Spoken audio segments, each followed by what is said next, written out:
Bonjour et bienvenue à cette autre formation Ligne Québec, intitulée aujourd'hui Commerce de détail, affaires et idées en e-commerce, une analyse de 10 sites. C'est avec grand plaisir que nous accueillons Karine Maire, un expert en e-commerce au Québec. Bonjour Karine. Bonjour. Bienvenue dans le studio. Merci. Oui, on est bien installé. Et le Fibre Noir, en effet. Bienvenue à vous tous également. On va parler d'un sujet fort intéressant. J'ai vu votre présentation. Je pense que ça va forcer les gens à réfléchir. Très, très intéressant. Pourquoi on parle de ça? Pourquoi il y a tant de personnes intéressées? On en parlait aussi en introduction. C'est dans la tête de la majorité des entrepreneurs. Pourquoi le e-commerce aujourd'hui au Québec, il faut réfléchir? Je pense que c'est un incontournable aujourd'hui de se présenter sous cet aspect-là parce que les gens cherchent, les gens sont présents et on a tous acheté, on achète de plus en plus, que ce soit à Noël, aux grands événements, on voit que la part des achats qui sont faits en ligne sont de plus en plus importants et de ne pas être présent fait que les ventes vont s'en aller nécessairement à quelqu'un d'autre qui, lui, va être présent. Donc, c'est une question juste d'aller chercher le territoire qui est important. Donc, ça s'offre à tout le monde. C'est facile de le faire quand on est une petite entreprise. C'est peut-être plus complexe de faire pour une grande entreprise. C'est ça qu'on va voir dans la présentation aujourd'hui, mais c'est un incontournable. Si vous n'êtes pas là, il y a quelqu'un qui va être là, qui va aller chercher les ventes. Puis pour le moment, bien souvent, les entreprises qui y sont de l'extérieur du Québec. Absolument. Du Canada. Puis les sondages du CEFRIO, là, qui est un institut de recherche, disent que 3 achats sur 4 sont faits sur des sites non québécois par des Québécois. Donc, il y a 75% des ventes qui s'en vont chez Amazon aux États-Unis ou chez Walmart au Canada ou chez ailleurs. Donc, voilà. Amazon est rendu à combien? C'est 70 milliards, je pense. C'est devenu le plus grand compétiteur de Walmart. C'est devenu le plus grand compétiteur bientôt des chaînes alimentaires aux États-Unis. Oui. Oui. Ils ont élargi leur UPS, FedEx, peut-être même, enfin, on va en parler. Oui, c'est vrai. Ouais. Oui, j'ai vu de tes frères. Ils se mettent dans le la livraison verticale, absolument. finalement. Absolument. C'était pas vrai. Et puis, évidemment, la question, Karine Maire, un spécialiste, vous n'êtes pas introduit spécialiste, ça fait longtemps que vous faites ça. Alors, pourquoi vous nous parlez, vous, de e-commerce? Pourquoi les gens devraient écouter ce que vous avez dit? Il y a 20 ans, le 20 août 96, j'ai lancé un des premiers sites de commerce électronique au Canada qui s'appelait le cybermarché IGA. Donc, on pouvait aller faire ses enquêtes de commerce de bouffe en ligne. C'est de ma faute, c'est vraiment moi. On a fait le site, on l'a créé, on a créé la technologie pour le faire. J'ai démarré une entreprise pour faire ça et on l'a opéré. J'ai pas juste créé la technologie, j'ai aussi opéré, j'ai mis des produits, j'ai sélectionné les prix, je me suis assuré que le marketing soit fait correctement, qu'on fasse l'assemblage, que la qualité soit bonne. Et on a répété l'exercice avec Loblaws au Canada, avec ShopRite aux États-Unis, qui est un grand détaillant, avec Intermarché en France, 1700 points de vente. Et depuis, j'ai aidé des entreprises à se faire une stratégie qui mette en œuvre les budgets à aller chercher au conseil d'administration, l'approbation pour être capable de démarrer un site de commerce électronique dans des entreprises comme Rona, comme Reebok CMAP, comme des plus petites aussi, Primo Vélo à Laval, que j'aide. Donc, des gens qui ont besoin de se faire conseiller stratégiquement, à savoir est-ce qu'on le fait, est-ce qu'on ne le fait pas, combien ça va coûter. Comment on va le faire, s'assurer de bien le faire. Parfait. Voilà. Parfait. Alors, Karine, je te laisse la parole. Oui. Si tu veux progresser, si tu veux avancer dans ta présentation, et tu me fais signe quand on va avoir quelques questions pour les gens qui nous écoutent. Absolument. Donc, l'objectif de la présentation aujourd'hui, il est environ midi 5. Oui. On va essayer de rester dans l'heure du lunch, donc de faire ça avant 1 heure. Et ce que j'ai essayé de faire, c'est de regarder un certain nombre d'exemples de sites canadiens, américains, des petits, des gros, des moyens, sous différents aspects pour essayer d'étayer le propos qui dit quand on veut faire du commerce électronique, à quoi il faut s'intéresser, à quoi il faut penser pour essayer d'avoir une vue holistique, d'avoir la forêt plutôt que les arbres là-dedans. Et donc, on va le faire en regardant un certain nombre de sites. Ça ne veut pas dire que parce qu'on n'a pas couvert un site, c'est pas important, c'est juste pour étayer le propos.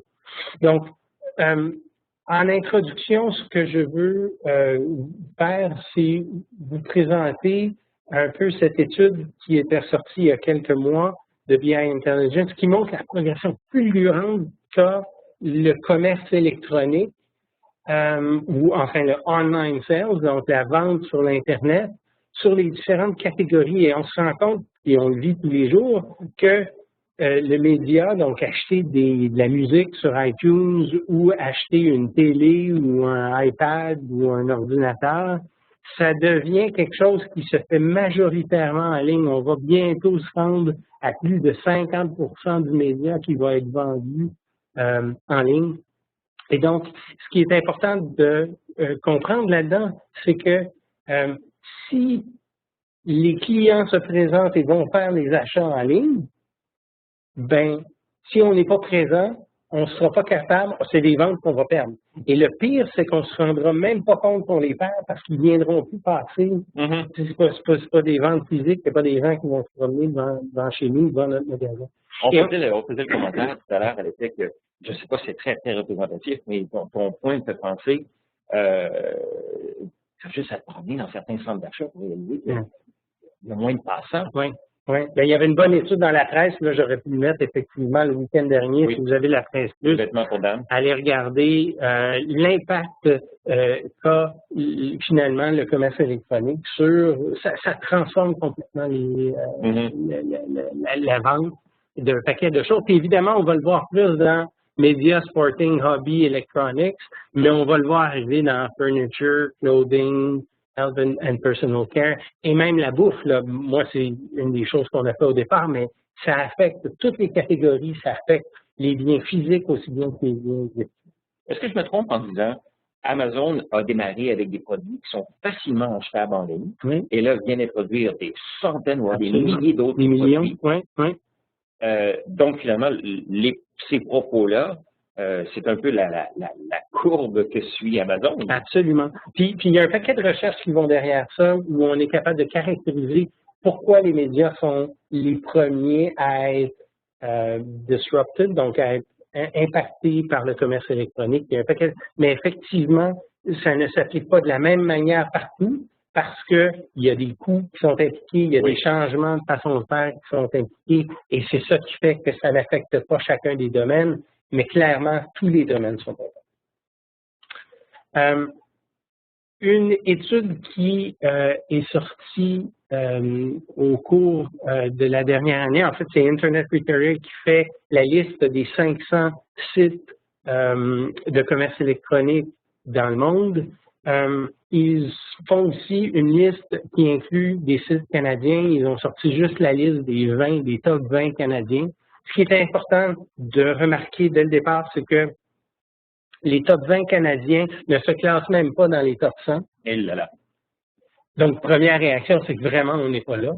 Deuxième réaction, c'est que on voit Lululemon, Beyond the Rack, Hudson Bay, Shopping Channel, donc Aldo, Reitman, Roots, c'est des compagnies avec des marques qu'on connaît. Mais il y a des choses comme Cymax, Soft Choice, MyJewelryBox.com, Jandrock, qui sont des entreprises qui sont purement online et qui ne font que des ventes en ligne. Donc, il faut voir qu'il n'y a pas encore le marché ne s'est pas positionné clairement. Donc, toutes les marques qui existent dans notre quotidien ne sont pas encore très présentes en ligne. On pourrait s'attendre à les voir en ligne. Ils ne le sont pas. Pourtant, Lululemon fait quand même, ou faisait en 2012 197 millions de ventes en ligne, avec des progressions quand même assez importantes. Donc, ce qu'il faut voir là-dedans, c'est qu'il reste encore beaucoup de place. Il faut prendre sa place en ligne et on est en retard, on a du retard à reprendre. Puis, ce qu'on va essayer de faire aujourd'hui, c'est de présenter certains des éléments auxquels il faut penser pour faire du commerce électronique.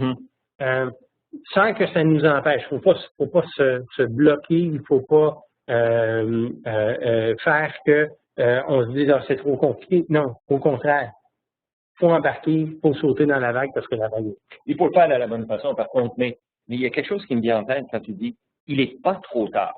Est-ce que justement, une entreprise qui nous écoute et puis se dit OK, il n'est pas trop tard, je prends mon temps et dans 5 ans, je fais le move, Oui. et puis 3-4 concurrents l'ont fait, par exemple, cette année, Oui. un moment donné, ça va devenir trop tard. Absolument. Absolument.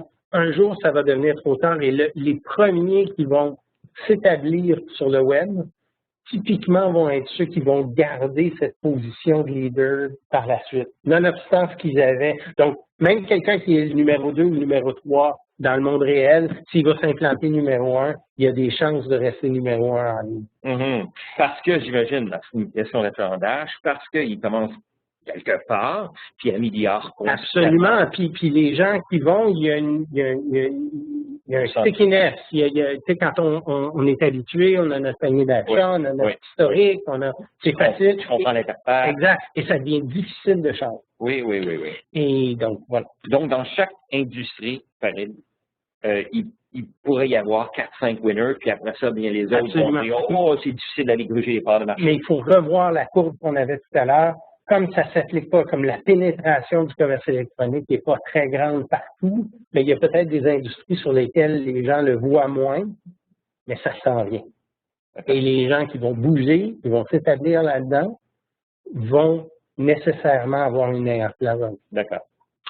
Et quand on réfléchit, ou en fait la plupart des gens qui viennent me voir, surtout historiquement, la première chose qu'ils disaient, je vais me faire un site web, pour être capable de vendre en ligne.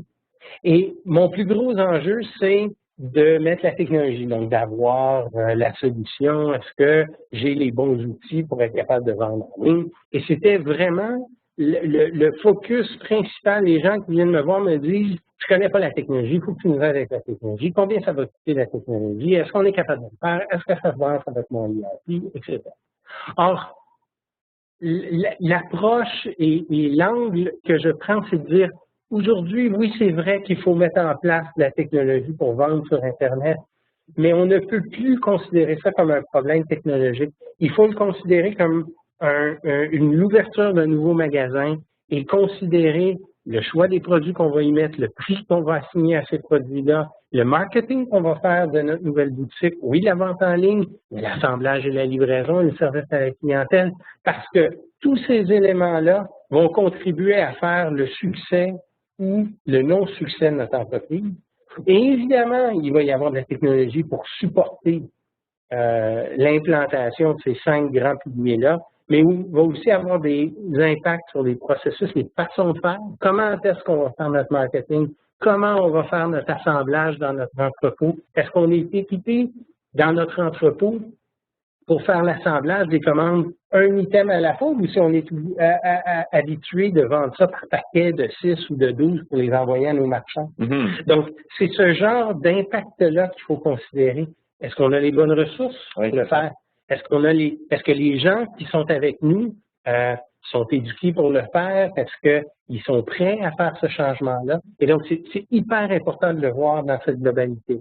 Et ce qu'on va faire aujourd'hui, on va regarder les 5 grands piliers et on va regarder des exemples pour chacun. Ça, si je comprends bien, Farid, c'est la page. Hein? C'est la page de votre présentation. Ça, c'est la page de ma présentation et c'est aussi la page qui définit le mieux ma... tu vois, je n'ai aucun son, je ne sais pas si on a des problèmes. Donc, non, ça fonctionne bien, le son fonctionne bien. Hein?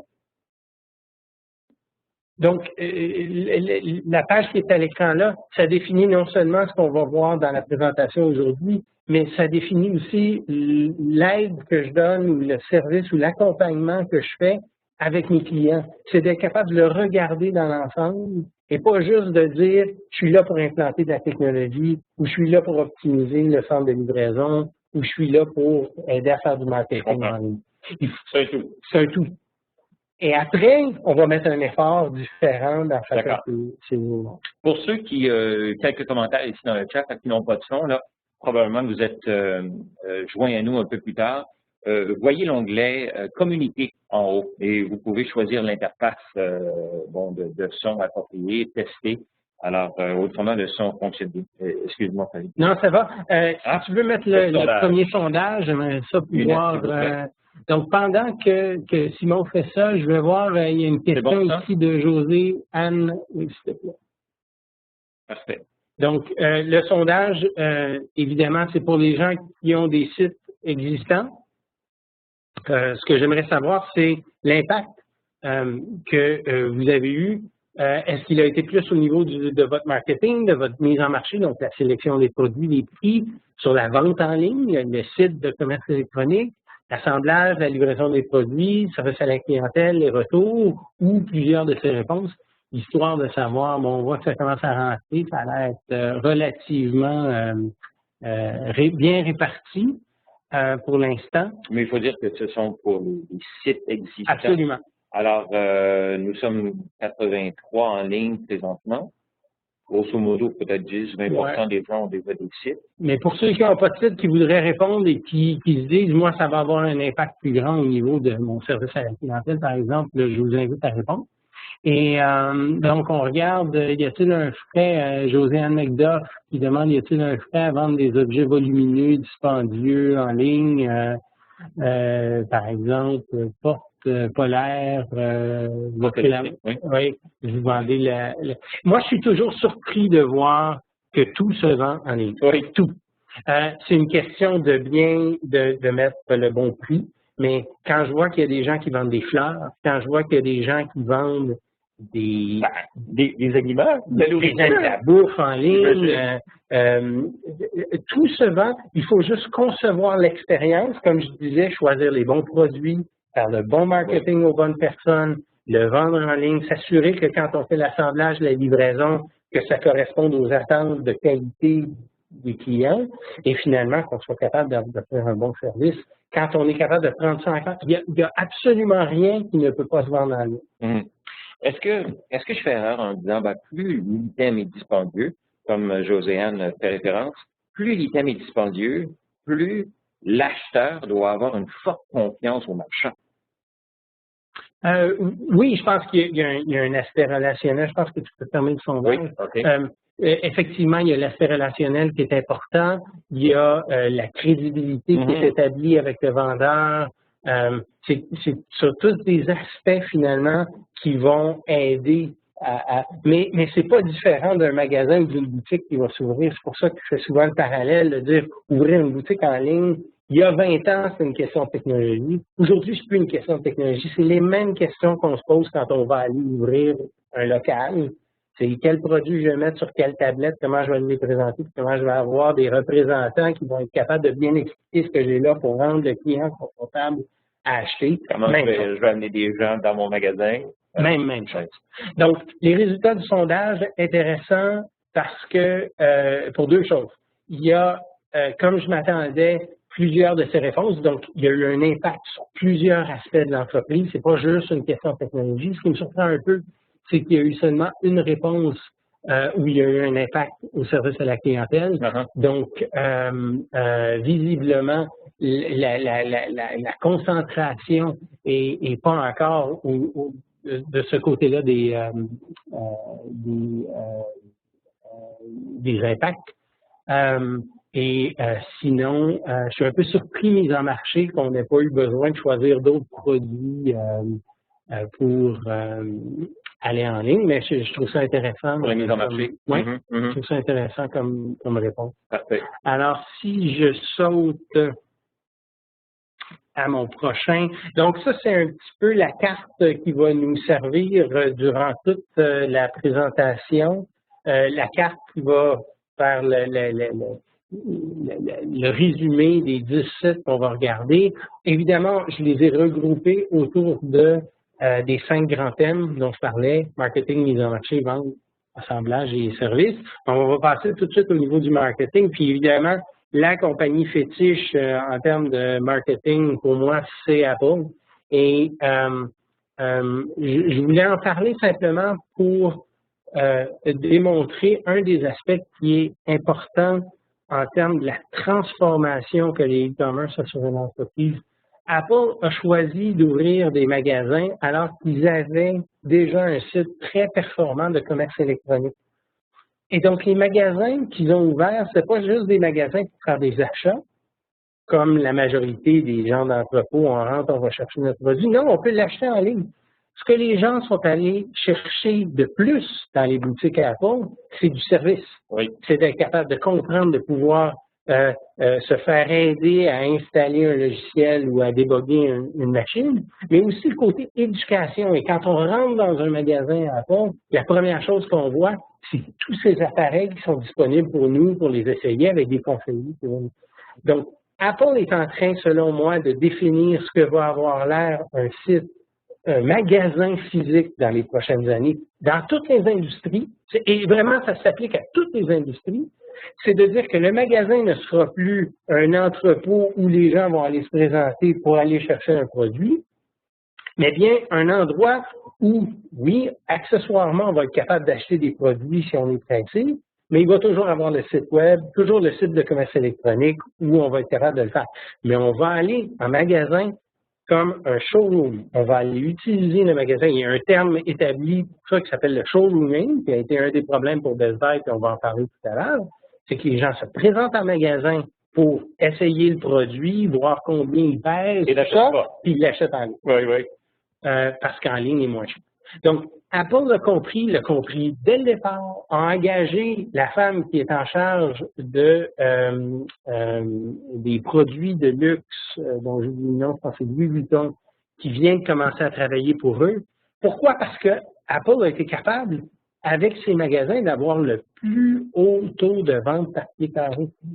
Donc, petit magasin où on n'a pas beaucoup de matériel, où on est capable d'avoir beaucoup de vendeurs qui vont offrir du service, et ça se traduit dans des ventes au pied carré qui sont énormes, mais vraiment énormes. Là, c'est de loin, c'est 6 000 $ par pied carré qui est de loin, je pense que la moyenne de l'industrie, c'est 300 $ au pied carré. Là, est-ce que tu fais allusion aux produits qui sont achetés sur place ou tu combines également? Mais non, puis ça a été ma surprise quand j'ai validé avant de faire la présentation, j'ai dit, ils doivent combiner les ventes. Même pas! C'est les statistiques des ventes qui se font dans ces magasins-là. Et bon, c'est une statistique qui date de 2012. Ça a tendance à se réduire parce que le nombre de magasins augmente, etc. Mais c'est quand même, il faut voir Apple comme le guide qui, je pense, est en train de définir comment, si on a un magasin à ouvrir, si on a une manière de redéfinir la manière avec laquelle on va faire le marketing de nos produits.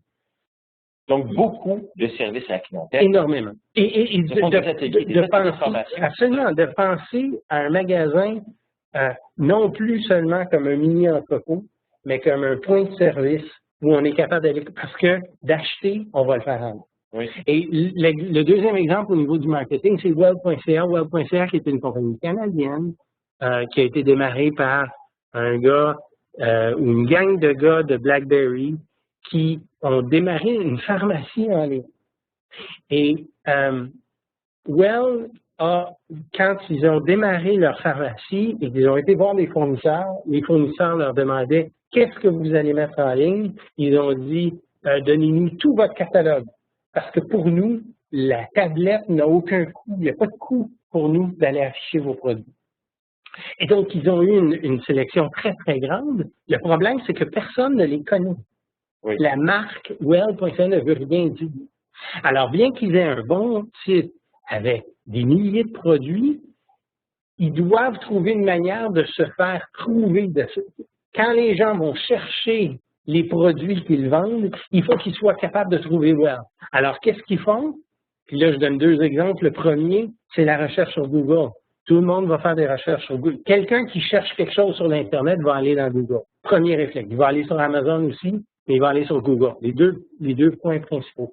Mais dans Google, on est capable de présenter spécifiquement nos produits. qui est en haut à gauche, là, en haut à droite, excusez, d'une recherche de produits. Bien, Google va aller chercher les produits qui sont dans notre catalogue, s'ils sont bien identifiés, et va les mettre là.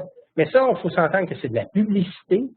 Et on voit à qui est-ce qui est là. Well.ca, Home Depot, Walmart, ce sont les grandes marques qui prennent ce... Parce que Non, parce que je pense que les gens ne sont pas rendus à utiliser ce médium-là. Une question d'éducation, une question de maturité. Et voilà, donc sachez que c'est disponible, c'est pas le seul. Il y a plein d'autres manières de se présenter en ligne, mais ça, c'en est une, et c'en est une qu'on utilise très peu ou enfin pas. Au Québec. Au Québec. Parce que, Farid, on parle de frais fixes élevés, potentiellement élevés, pour avoir un site transactionnel, puis après ça, il faut amener des clients dans notre magasin. Absolument. C'est le défi de bien des entreprises, connues ou pas. Oui. Et on minimise l'effort qu'on doit mettre pour faire la promotion de notre site. Et j'avais, dans une conférence récemment que j'animais, la présidente de Le Naturiste, la boutique Le Naturiste, qui me disait que ça a été une erreur de sa part de ne pas prévoir assez de budget pour amener des gens. Elle dit, c'est comme si je vous ferais une boutique dans le désert. Et donc, si j'en fais pas la promotion, il n'y a personne qui va venir. Ça va être une belle boutique dans le désert. Ouais. L'autre analogie que je te faisais tout à l'heure, c'était comme un film. Un film à Hollywood, quand on prévoit le budget d'un film, il y a le 20 millions pour faire le film, puis il y a le 80 millions pour en faire la promotion. Puis c'est 4 pour 1, puis je pense que en ligne, on n'a peut-être pas besoin de 4 pour 1, mais au moins 1 pour 1, ça serait déjà un délai. L'autre élément qui est important, Well.ca, c'est de ne pas juste penser qu'il faut aller faire la publicité de notre catalogue de produits. Il faut amener les gens à comprendre qu'on est une ressource, un expert. On appelle du content marketing et Simon en est un des leaders québécois, mais c'est vraiment ce genre de choses-là où il faut parler des produits, s'établir comme un expert pour crédibiliser notre site et notre offre. Puis après ça, naturellement, les gens vont venir et vont nous faire confiance pour attirer le trafic aussi. Il y a deux façons d'attirer les gens. Soit tu les informes ou tu les divertis. Alors, si c'est juste une question de consommer, ils peuvent aller à bien. Exactement. Donc, un des exemples pour Well.ca, ils ont ouvert une page sur Pinterest, puis ils font un paquet d'articles dans Pinterest qui sont très visuels. Par exemple, si j'ai pris les vegan peanut butter mousse cup, eux, ils vendent les cups, ils vendent les produits qui vont derrière, mais c'est une manière de se crédibiliser, d'être là où les gens cherchent. Les gens ne vont pas chercher le cup, ils vont chercher à faire le vegan peanut butter, puis ils vont dire, ah oui, j'en ai besoin, donc je vais aller chez Well.ca. Comme tous les virages qu'on voit chez nos grands épiciers, ce sont réellement des je regarde toutes les, ça soit en ligne ou traditionnel, il y a toutes sortes de recettes qui sont faites maintenant. Exactement. C'est exactement le même principe. Et encore là, il n'y a pas de magie en ligne. La même chose s'applique. C'est juste qu'on le fait dans un environnement qu'il faut aller meubler, qu'il faut aller occuper cet espace-là. Et un détaillant traditionnel n'a pas nécessairement cette expertise, ces ressources-là pour aller le faire, ou même le réflexe de dire je dois donner du contenu et je dois donner de l'information parce qu'il ne faut pas oublier que les gens n'ont que cela pour être capables d'aller vers un site de commerce électronique. Ils n'ont pas d'autres, ils ne peuvent pas demander à un conseiller ou à un représentant qui est au magasin. Il n'y en a pas. Ils se présentent sur le site puis tout ce qu'ils voient, c'est ce que vous allez mettre dessus. Oui. Donc, si on passe, donc ça, c'était les aspects marketing, puis l'idée, c'est d'être capable de dire faut que je m'arrange pour être là où les gens sont, là où les gens me cherchent. Le deuxième élément, c'est il faut s'assurer, la mise en marché, de trouver les bons produits au bon prix et de les rendre disponibles en ligne. Et ça, c'est quelque chose qui demande souvent des transformations importantes.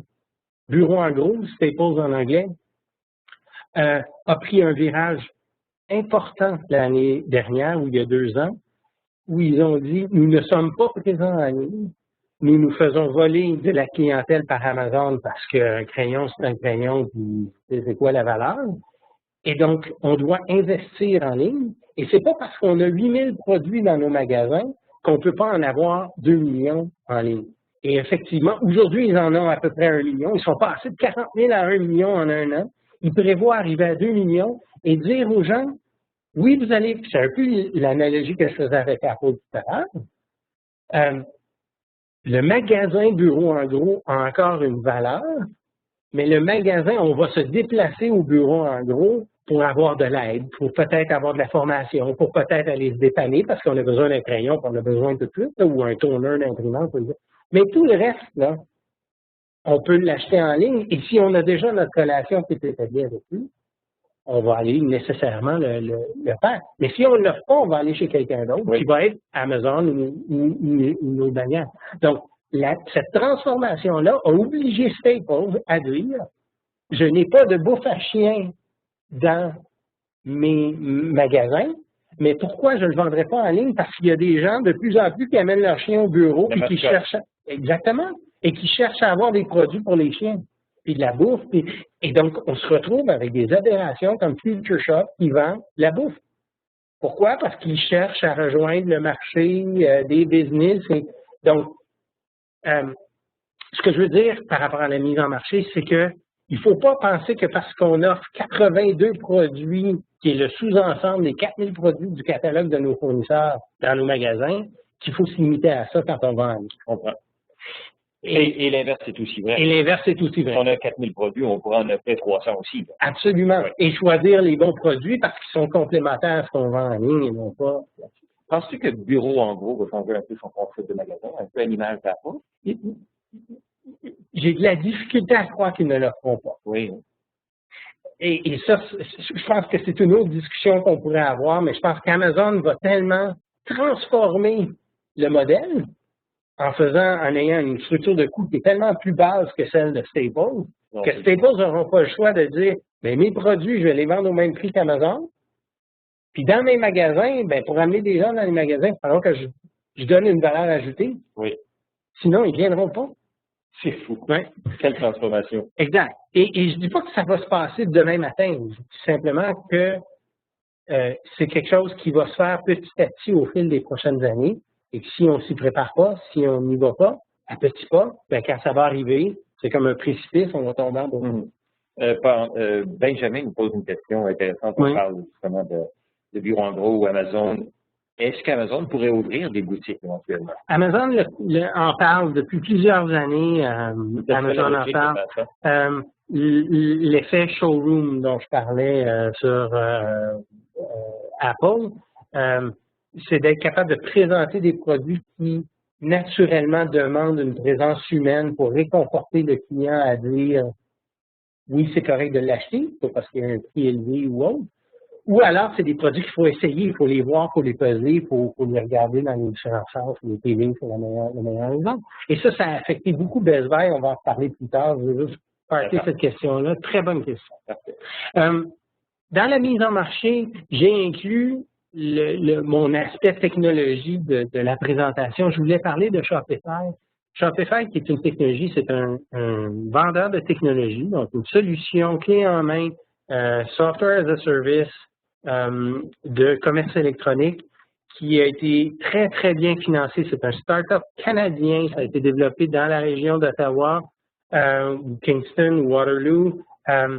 Ce sont des gens qui ont une plateforme qui est phénoménale, facile à utiliser pour les petites entreprises. Et c'est là où le lien avec la mise en marché, ça me permet de dire, si vous avez 3 produits à vendre, ben, une technologie comme ça est appropriée. Vous allez pouvoir ouvrir un site en dedans d'une journée, mettre les 3 produits, puis tout de suite être capable d'en vendre et de voir est-ce qu'il y a un intérêt, est-ce que les clients vont me demander d'autres choses, est-ce que les visiteurs vont me demander un autre produit.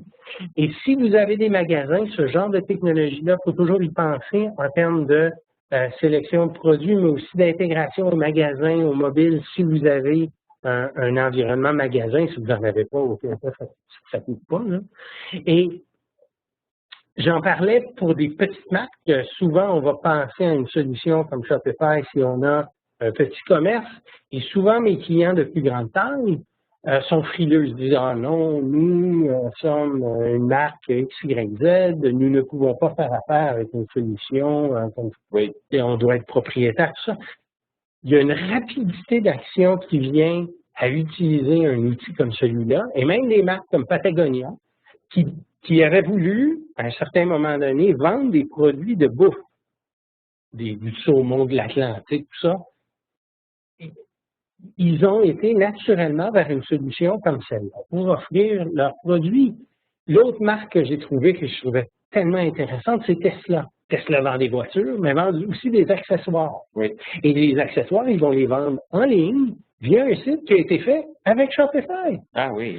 Donc, Et c'est très beau, c'est très slick. Donc, la technologie n'est plus un enjeu, Ça, ce qu'on voit, ça a été fait. Absolument, absolument. Donc, c'est complètement personnalisable. Absolument. Puis la technologie n'est plus un enjeu. Le coût n'est plus un enjeu. Et j'ai amené la grille de prix. Puis encore là, je ne suis pas payé par Shopify. J'ai rien par Shopify qui aucun avantage. C'est un exemple. Il existe plein d'autres solutions. Je te mentionnais Leaky.com. Leaky.com. K-Commerce, qui est une firme de Montréal aussi, qui le fait depuis plusieurs années. Je vous invite à le faire. Je vous invite à faire la recherche.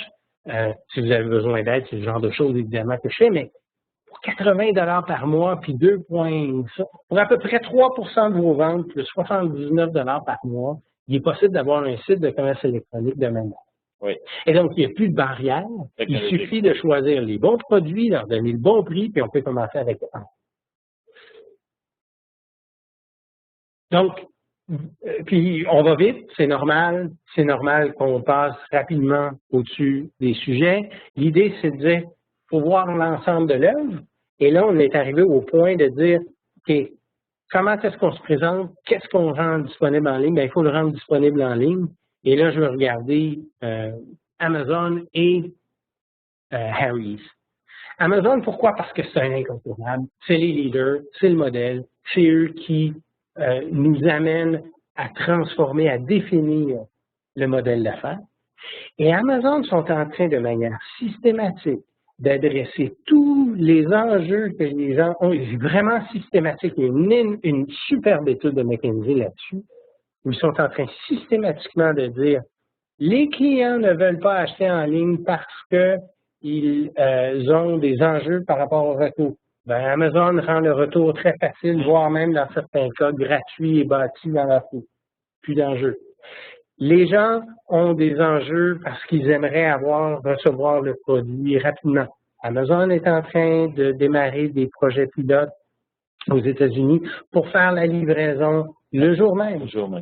Et ils sont en train de développer des séries d'entrepôts très, très près des gens pour que la livraison, même si elle n'est pas le jour même, qu'elle puisse être faite le lendemain. On commande avant 11 h le soir, on le reçoit avant 6 h le matin chez nous. C'est presque temps réel.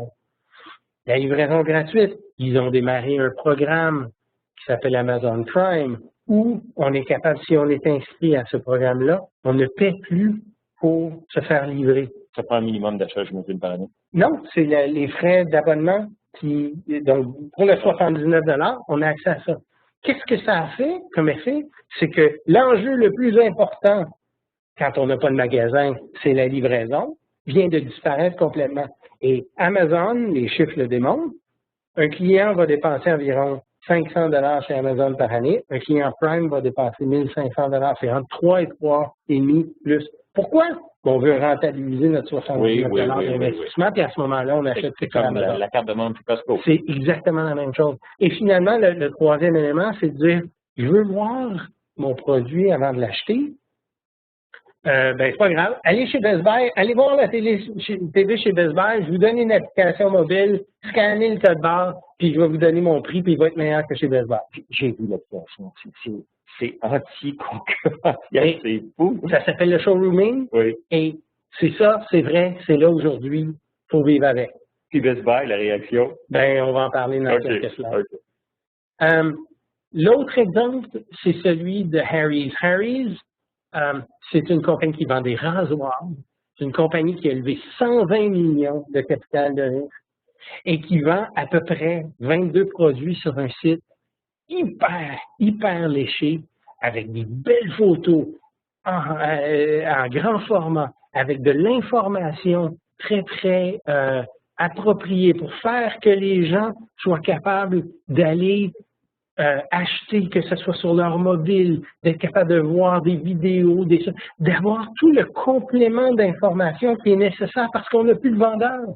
Parce qu'on n'a plus la personne qui dit, ben oui, c'est très bon, allez acheter. Non, il faut composer avec le fait qu'on n'a pas ça.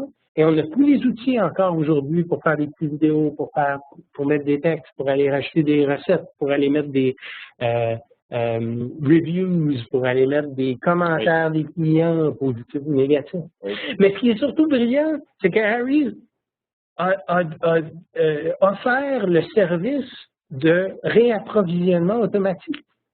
C'est-à-dire qu'à partir du moment où on dit, ben j'aime mon rasoir, c'est un produit de consommation, ben j'en veux un à tous les 2 mois, 4 mois ou 6 mois. Et là, ça va tomber chez nous. Qu'est-ce qu'ils font? Ils viennent de capturer leurs clients. Amazon va même plus loin que ça. Pour le réapprovisionnement automatique aux États-Unis, ils vous enlèvent 10 sur le prix des produits que vous demandez en réapprovisionnement. Pourquoi? Client captif. Voilà. Donc, c'est toutes des choses qu'il faut regarder. Il faut repenser la manière avec laquelle on vend parce qu'on n'a plus le magasin, le représentant. Et il y a des modèles qui existent, il y a des façons de faire qui sont connues pour avoir du succès. L'autre élément, l'autre pilier, c'est une fois que le client a cliqué sur Checkout et que son problème est fini, le marchand, son problème commence. Parce qu'il faut assembler, livrer avec la qualité dans les temps que les clients attendent.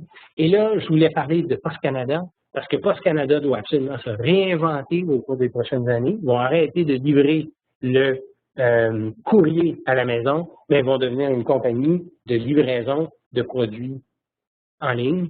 Ils sont en train de faire une transformation importante parce que l'infrastructure n'est pas là. Les gens veulent l'avoir, mais ne sont pas capables de se faire livrer à bon prix.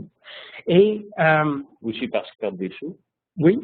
Non, mais ils perdent des sous, mais il y a une opportunité pour eux de se transformer, pour aller là-dedans. Ils ont les entrepôts, ils ont la logistique, ils ont les camions. Il n'y a pas de raison qu'ils ne soient pas présents. En fait, ils perdent des sous parce que mon modèle d'affaires, ils doivent se mettre à jour. Et ils en sont conscients et je travaille avec eux.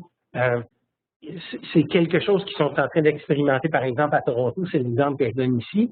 Sur 4 bannières à Toronto, si vous commandez avant 13 heures, Post Canada va vous le livrer chez vous ou au Post Office, parce qu'il faut voir que dans les appartements, se faire laisser un produit de consommation courante à la porte, c'est pas nécessairement approprié. Donc, il y a une opportunité pour rendre le bureau de poste encore utile. Et le point, c'est ça, c'est que toutes ces choses-là sont en train d'être explorées par Post Canada et donc sont offertes aux marchands. Le marchand qui va appeler Post Canada demain va être capable d'avoir accès à ce genre de service-là.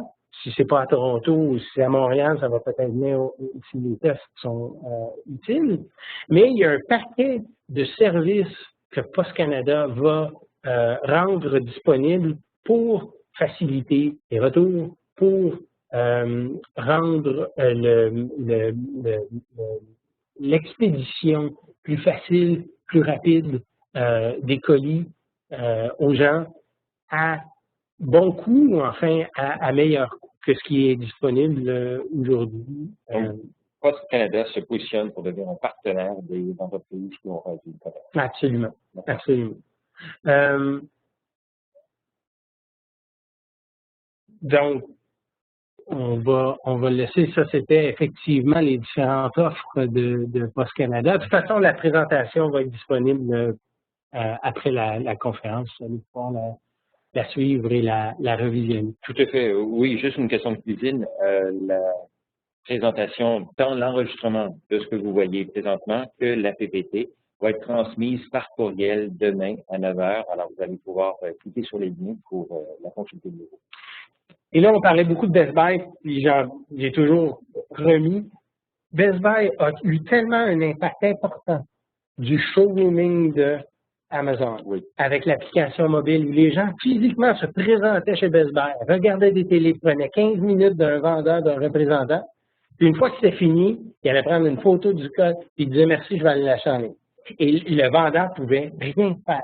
Et en 2012, il y a eu une analyse qui a été faite, présentée au conseil d'administration pour redéfinir Best Buy. Ils ont appelé Renew Blue. Et qu'est-ce que ça a amené? Ça a amené ce genre de choses-là. Ça a amené une emphase sur le site de commerce électronique.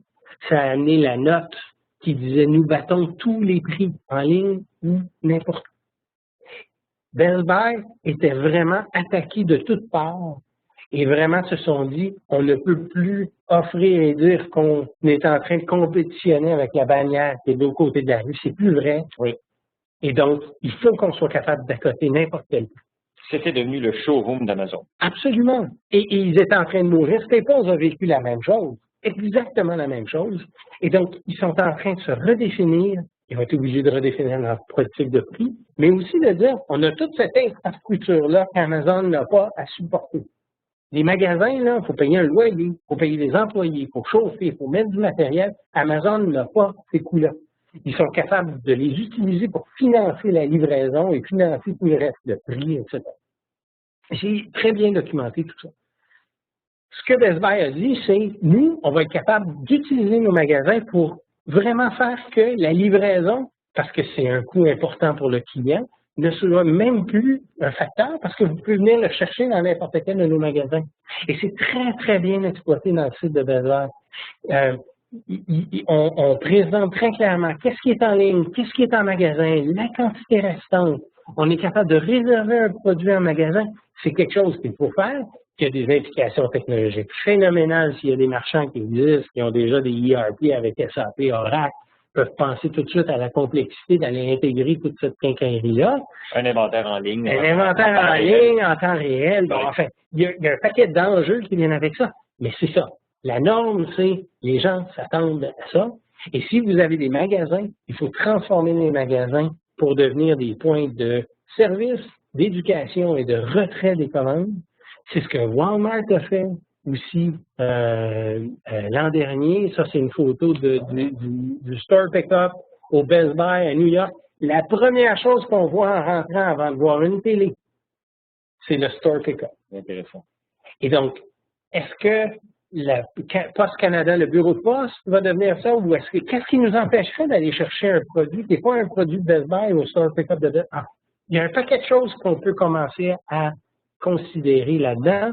C'est ce que il est en train d'être exploré, surtout en Europe et aux États-Unis. Ça, c'est un exemple de Dia Discount en Europe où on peut commander en ligne et les commandes sont rendues disponibles dans des casiers en magasin. Peu importe le fournisseur. Peu importe. Ben, dans leur cas, c'est pour leurs produits propres, mais ça pourrait être n'importe quel fournisseur. En Europe, les détaillants alimentaires, évidemment, c'est quelque chose que je connais. Évidemment, il faut être en France pour appeler ça des drives. Là. Bon. C'est des pick-up, c'est des self-service où on est capable, avec notre voiture, on arrive, on ouvre le coffre, on vient mettre notre bouffe dans le coffre, tout est payé, tout est réglé, on s'en va avec notre commande. Ça existe. Et les gens demandent d'avoir le service en magasin. Amazon est en train d'offrir aux États-Unis un service de livraison de produits alimentaires. On commande avant 11 heures le soir, on reçoit dans des boîtes vertes à notre porte avant 6 heures le lendemain matin. C'est quasiment en temps direct. Et pourquoi Amazon le fait? C'est pas pour compétitionner IGA, Loblaws, Métro. C'est pour être capable de compétitionner UPS. Parce que pour eux, 5% de leur coût, c'est UPS FedEx. Parce qu'ils doivent livrer, ils n'ont pas de magasin. La question que tu me posais qui était appropriée, est-ce qu'ils vont ouvrir des magasins? Non. Ils vont mettre des camions sur la route. Et à partir du moment où ils vont avoir des camions sur la route qui vont faire le tour de Montréal pour aller livrer de la bouffe à tous les jours avant 6 heures le matin, à partir de ce moment-là, la livraison des télés, des CD et du reste va devenir gratuite. Donc, ils n'auront pas besoin de faire de l'argent avec leur livraison de bouffe. Tout ce qu'ils vont avoir besoin de faire, c'est de ne pas perdre d'argent. Parce qu'à partir du moment où ils sont là, tout le reste va devenir le 5% qu'ils donnent à UPS, à FedEx. Et c'est pour ça qu'ils mettent, enfin, on pense qu'ils mettent autant d'emphase là-dessus. Amazon est aussi en train d'installer aux États-Unis des casiers dans les 7-Eleven, spécifiquement dans les 7-Eleven, où on peut commander en ligne et se faire livrer dans un casier comme ça.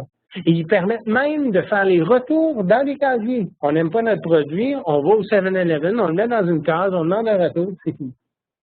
Donc, il faut penser assemblage et livraison comme un élément crucial d'une offre de commerce électronique et comme un élément dans lequel on va se retrouver à avoir des améliorations, des services, des modèles qui vont être complètement différents au cours des prochaines années. Pourquoi? Puis là, ça vient faire le lien avec tout le reste. Parce qu'Amazon est en train de redéfinir le magasin, parce que les gens vont commander plus en ligne, parce que les Best Buy de ce monde vont se redéfinir pour que leurs magasins deviennent des points de service et des points de livraison ou de ramassage de commandes, va faire que ça va devenir beaucoup plus facile. Puis on avait plein de questions avant de commencer à enregistrer où les gens nous disaient « Oui, la livraison, ça coûte cher, on n'a pas nécessairement l'infrastructure. » C'était vrai, c'est moins vrai aujourd'hui. Dans 5 ans, ça ne sera plus vrai du tout. Il va y avoir plein de modèles, des casiers, des bureaux de poste, etc. Il faut juste être au courant que ça existe et commencer à faire nos premiers plans. Alors, finalement, il y a plein d'entreprises qui essaient toutes sortes de modèles pour l'assemblage de la livraison, mais dans un tel contexte, on a des grands joueurs qui ont réellement une grosse avance, parce qu'on a un système de livraison par camion, des casiers. Est-ce qu'une PME peut concurrencer ou éventuellement va utiliser les services qui sont disponibles par les grands? Les deux. Les deux. Ils peuvent quand même concurrencer. Mais il faut voir qu'Amazon offre un marketplace. Il y avait des gens qui disaient, moi, je vends sur eBay. C'est une excellente manière de vendre rapidement. C'est où on s'ouvre un compte marchand sur eBay ou sur Amazon. Et puis, on vient déposer nos produits. Et puis, c'est Amazon qui va les livrer. Ça va nous coûter un pourcentage. Et puis, ça va faire partie.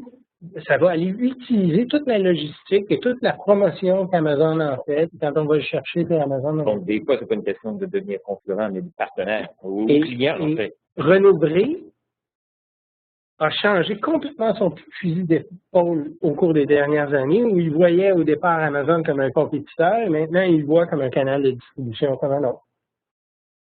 Parce que les gens qui vont aller sur Amazon, s'ils ne trouvent pas le produit de Renaud Bré, ils vont l'acheter ailleurs. Aussi bien que Renaud Bré soit là, puis au moins soit capable de vendre un produit, puis d'avoir la relation avec les clients. Exactement. Je regarde l'heure, 54. Dernier élément, service client. Je voulais présenter l'AB parce que je pense que c'est un des top 20. Je pense numéro 3 au Canada. C'est surprenant. Moi, ça m'a beaucoup surpris de les voir dans le top 20. Ça m'a surpris de les voir même dans le top 5.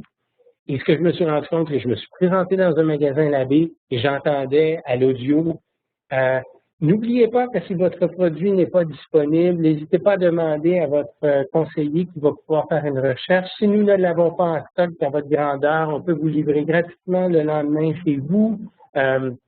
Rappelez-vous qu'on a des produits en ligne qui ne sont pas disponibles dans nos magasins.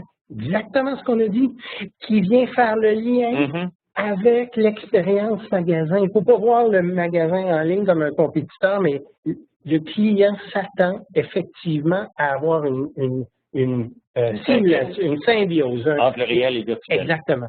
Et ça demande, d'un point de vue informatique, quelque chose d'énorme, mais d'un point de vue processus, il faut éduquer tout ce monde-là pour que le commis soit capable de dire oui, effectivement, il y a des choses en ligne qui ne sont pas la même chose, venez avec moi. C'est une éducation et une transformation à faire de ce côté-là. Et quand on regarde ce qui est rendu disponible chez l'AB, c'est un paquet de services qui viennent compléter l'offre en magasin, mais vraiment compléter de manière relativement transparente pour le client et à relativement peu de frais. Donc, il faut vraiment se mettre dans la position, le client, pour lui, en ligne, en magasin, pas différent. Oui. Cette dernière étude de cas-là, non, elle est vraiment, vraiment incroyable. C'est pour ça que j'ai gardé pour la fin. D'accord. Pointers, marchand de jeans, a décidé d'ouvrir un magasin dans lequel il n'y a qu'un exemple de chacun. Tu n'as pas le droit de partir avec. Il n'y a pas le droit de partir avec. Il y a un code barre, en fait, il y a une puce attachée au jean lui-même, qu'on peut lire avec une application mobile. En lisant ce produit-là, le produit s'en va dans notre panier, mais le panier n'est pas que virtuel. Il s'en va dans l'entrepôt qui est derrière, complètement automatisé. Il y a personne dans l'entrepôt derrière. Il y a un robot qui va chercher le jean, la bonne couleur, parce qu'on l'a scanné, qui vient le déposer dans une chute, qui tombe dans la cabine d'essayage. Ben oui. Absolument. Et on se présente à la cabine d'essayage, on essaye le jean, s'il ne nous fait pas, on le met dans une chute, il tombe dans la chute, le code barre est lu, il sort de notre panier, et là, on nous demande, est-ce que c'est parce qu'il ne nous faisait pas? Est-ce que on n'est pas la couleur? Ah oui, je voulais plus grand, plus petit, plus petit. Oui. Là, il y en a un autre qui retombe. Incroyable. C'est phénoménal. Pointer a ouvert ce magasin-là, mais a aussi présenter la technologie et offre cette technologie-là pour n'importe quel marchand qui voudrait rendre son magasin comme ça. Alors, quand je parlais d'Apple qui devenait un showroom, on peut le voir pour des ordinateurs, mais on peut le voir pour des jeans, on peut le voir pour n'importe quoi. pour de la bouffe, pour des produits de pharmacie, on peut le voir pour des produits industriels. Pensez, produits industriels, là. En fait, je ne mens pas. Oui, c'est ça. Mais pour revenir à la précédente, on voyait un beau magasin avec des items. Est-ce que ça fonctionne? Est-ce que les gens participent, achètent? Est-ce que c'est rentable? Bien, c'est quelques magasins et je pense que c'est vraiment... innovateur pour le moment. Oui. Puis c'est dans quelques marques. Je pense que c'est San Francisco, New York. Ils ont fait un tabac, ils ont... Mais je pense que l'expérience, puis je voulais ramener le cas de Frank & Oak parce que c'est une compagnie québécoise. Ce que j'ai remarqué récemment, c'est qu'ils ont ouvert un magasin. Donc, Frank & Oak était une compagnie complètement virtuelle qui vendait des produits juste en ligne, a décidé d'ouvrir un magasin. Pourquoi? Parce que c'est un showroom. Parce qu'on a besoin de cette expérience-là.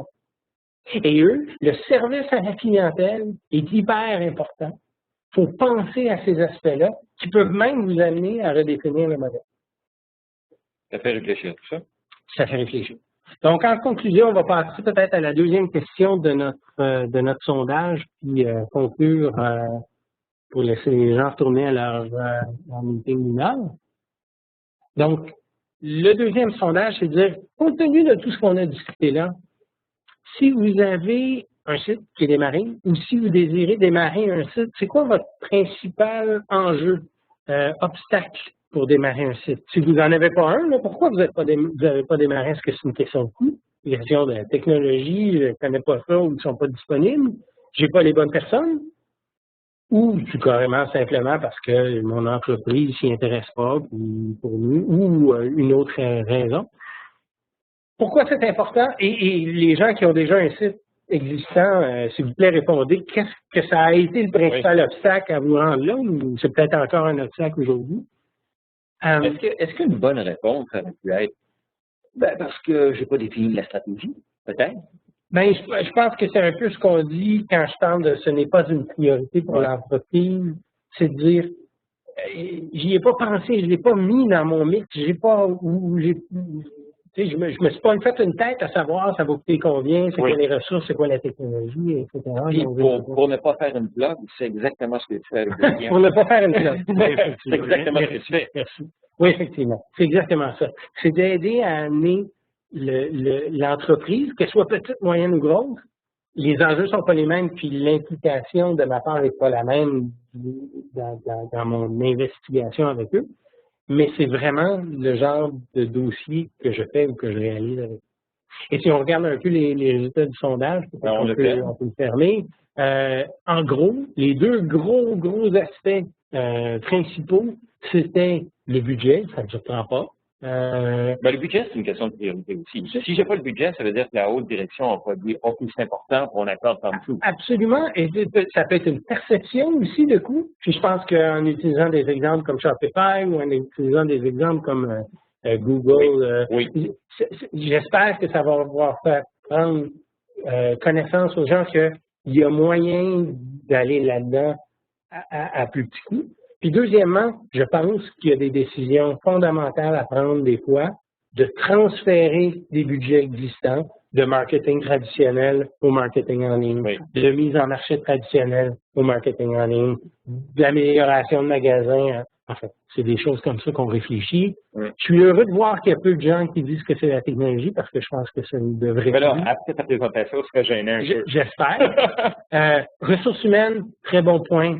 J'y suis attaché.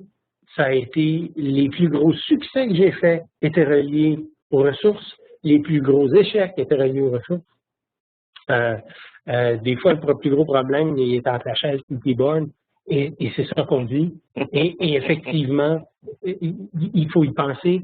Peu d'entreprises technologiques qui vont implanter des technologies vont l'amener. Donc, c'est pour ça que je pense que j'ai un rôle à jouer.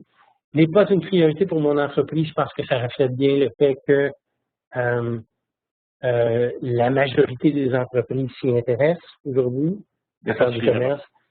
il reste encore des entreprises, j'inviterais les 4 à me contacter directement pour essayer justement de peut-être faire voir les choses de manière différente à votre...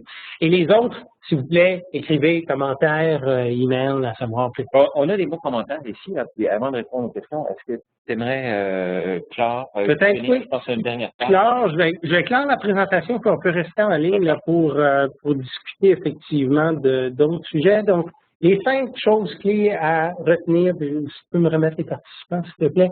5 choses clés à retenir sur les 5 grands piliers. Le premier, adapter sa sélection de produits au fait qu'on vend des choses sur Internet, on peut peut-être vendre plus, ou concentrer sur un plus petit nombre de produits très spécifiques. Il faut se rendre visible partout où les gens vont nous chercher. Il faut faire ses premiers pas rapidement parce qu'il n'y a aucune excuse. En tout cas, la technologie, certainement, n'est plus une excuse pour aller vendre en ligne. Il faut faire attention, il faut bien le faire, mais il faut le faire. Il faut utiliser ces magasins si on en a pour rendre la cueillette comme avantage concurrentiel. Sinon, il y a d'autres options. Et finalement, service client, il faut penser au fait que si on ouvre en ligne, il faut absolument rendre le processus transparent avec les gens en magasin ou dans notre service à la clientèle. Je laisserai peut-être les gens réfléchir en disant qu'est-ce qu'on fait si on a écouté ça, qu'est-ce qu'on fait? Les étapes que je propose à mes clients, c'est de dire on va faire un audit, on va faire un état de la nation pour savoir où est-ce qu'on a le plus de travail à faire et quel est le travail, quel est l'impact opérationnel, quel est l'impact technologique de faire de la vente au niveau de ma mise en marché de mes ressources humaines. C'est le genre de vue 360, je parle de e-commerce 360. Donnons-nous un assessment de notre entreprise, pas juste d'un point de vue technologique, est-ce qu'on a un site ou pas, là, mais d'un point de vue holistique, pour ensuite être capable de savoir, à se définir un plan d'affaires qui va aller mettre les bons efforts sur les bons morceaux pour essayer d'avoir un succès. Puis après ça, allons chercher les meilleurs partenaires. Puis pas juste pour de l'implanter de la technologie, ça peut être pour aller faire de l'assemblage, de la livraison avec un third party logistique. Ou même du marketing à la ou du marketing, ou du marketing par contenu, ou peu importe. Puis finalement, l'accompagnement en cours de projet pour dire, est-ce qu'on fait les bonnes choses? Est-ce qu'on doit réaligner le tir? C'est exactement ce que je fais. Moi, je vous propose un petit questionnaire. J'ai mis la... Est-ce que tu as une autre page? Oui, c'est ça. Très révélateur.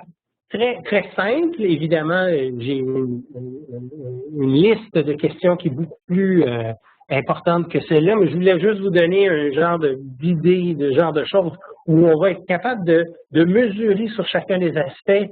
Est-ce qu'on a quelque chose à faire? Est-ce que c'est urgent, pas urgent? Puis ensuite, on est capable de se donner un indice de maturité, j'appelle ça un indice de maturité de notre commerce électronique. Est-ce qu'il faut qu'on investisse sur nos gens, principalement sur la technologie, à quelle force, à quelle vitesse, etc. C'est exactement le genre de choses que je fais. Corrige, un gros merci. J'espère que ça a été utile. Oui, j'aimerais ça juste pour reprendre les commentaires, le Julie illuminant. Une autre Julie. Merci, ce fut intéressant. C'est intéressant, c'est une question de Benjamin. Oui. Parle du e-commerce pour les entreprises de services. Quelle est ton opinion au sujet-là? Complètement différent d'offrir des services que d'offrir des produits. Oui. Je pense que je le fais, mais il faut être capable d'offrir un service qui va se consommer comme j'en achète sur l'Internet. Et je pense qu'il y a une combinaison qui peut être intéressante quand on vend des services, par exemple, de pouvoir rendre disponible des études, des sondages, du contenu, des formations, des livres, des e-books, des choses comme ça, où les gens vont effectivement payer. Puis je pense que c'est tout à fait approprié. Il faut juste le regarder correctement. Je pense qu'un des éléments dont on n'a pas parlé ici, on a parlé de business to consumer, donc de vendre à des clients. Et il y a aussi l'aspect de business to business, donc comment est-ce qu'on s'approvisionne de nos fournisseurs. Et c'est la même chose. J'ai fait le travail avec Reebok CCM, s'il y a des collègues ou anciens collègues de Reebok CCM, ils ont redéfini la manière avec laquelle ils vont s'approvisionner de leurs fournisseurs. En faisant le même genre de travail. Quels produits on rend disponible, comment est-ce qu'on le rend disponible, l'impact sur le service à la clientèle, l'impact sur nos processus, l'impact sur nos gens, l'impact sur la technologie. C'est la même chose qu'on fait, que ce soit en B2C ou en B2B. Très intéressant, merci beaucoup. E-commerce dans le B2B, est-ce que le même processus, on peut juste d'y répondre. Ariane, merci. Sabine, merci. Plusieurs points ont été appréciés. Denis, belle synthèse. Farid, merci beaucoup. Très intéressant, Mathieu. Et là, tu as des fils, des commentaires. Merci pour cette conférence qui m'a apporté plusieurs points intéressants, dont certains venez confirmer ma façon de voir. Fantastique, une passion du domaine, oui, en effet. C'est génial. Très intéressant, Monica. Bon, parfait. Alors, si vous avez des questions, on va rester quelques minutes de plus. Autrement, au nom de Farid Maire, je vous remercie beaucoup pour votre participation. Comme j'ai mentionné un petit peu plus tôt, la présentation, la PowerPoint, ainsi que l'enregistrement de la présentation vont être disponibles et un courriel vous sera transmis à cet effet demain, 9 h. Alors, au plaisir de vous retrouver pour une autre présentation, une autre formation de l'unité. Merci.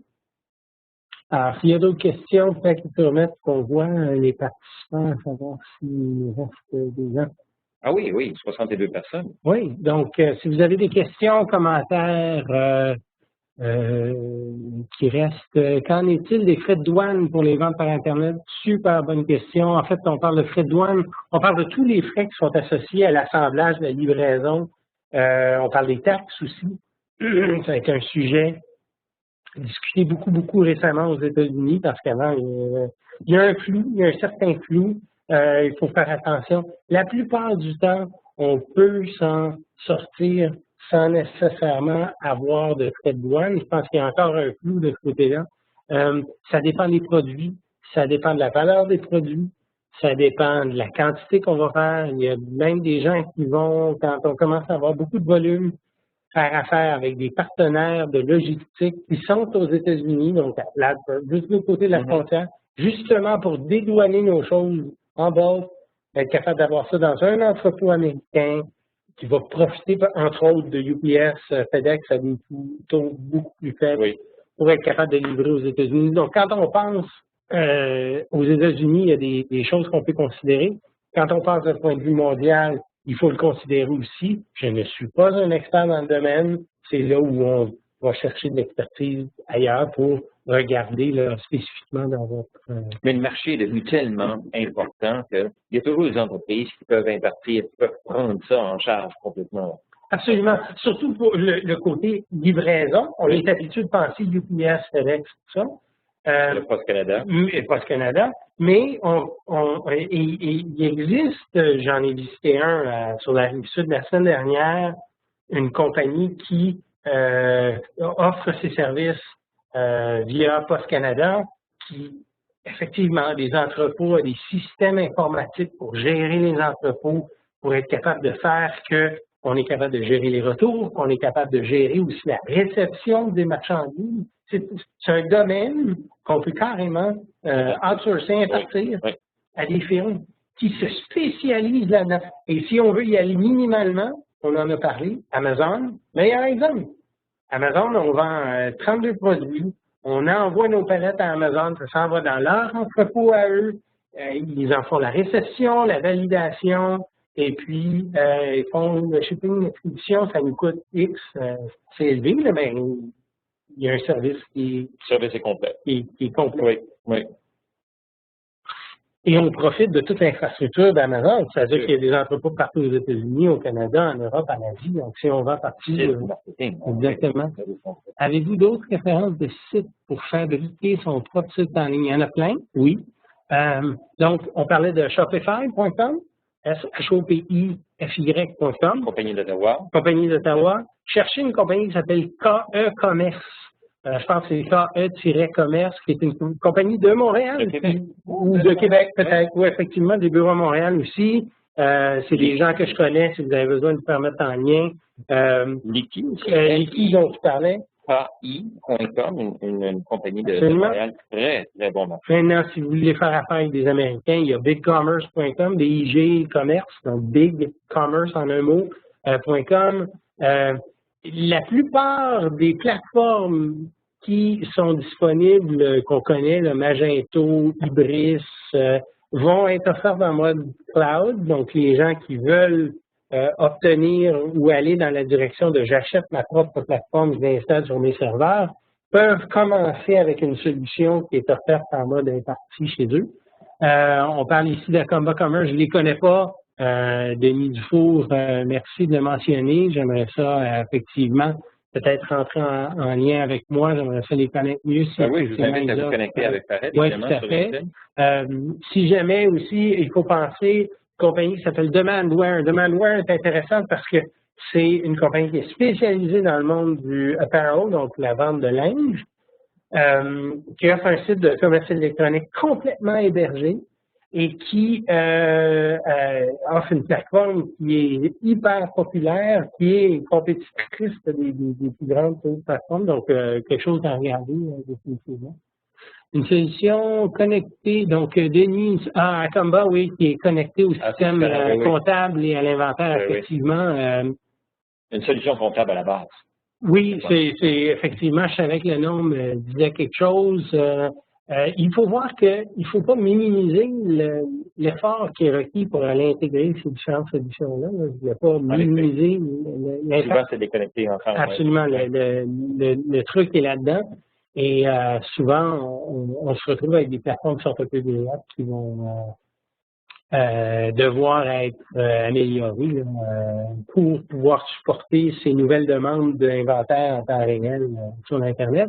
On parle, Éric Paul, ici de Vendio ou de Vendo, là, je l'ai discuté avant ici, mais effectivement, une autre plateforme que je ne connais pas nécessairement. C'est intéressant. Permet donc de relier une boutique eBay, Amazon, un site Internet, des magasins, Facebook. Absolument, j'ai pas parlé de Facebook pendant pas le temps, mais encore là, c'est des plateformes, des véhicules qui nous permettent d'être là. Il faut être là sur Facebook, il faut être là. Pour se faire voir. Il faut être là où les gens sont. Oui. Et les gens sont sur Facebook, on peut dire ce qu'on veut, mais bon, c'est comme ça. Farid, je pense que ça fait 1h10. Oui, j'ai pu voir le prêt. Et très généreux. Oui. Merci beaucoup encore. Ça m'a fait plaisir. N'hésitez pas, effectivement, s'il y a des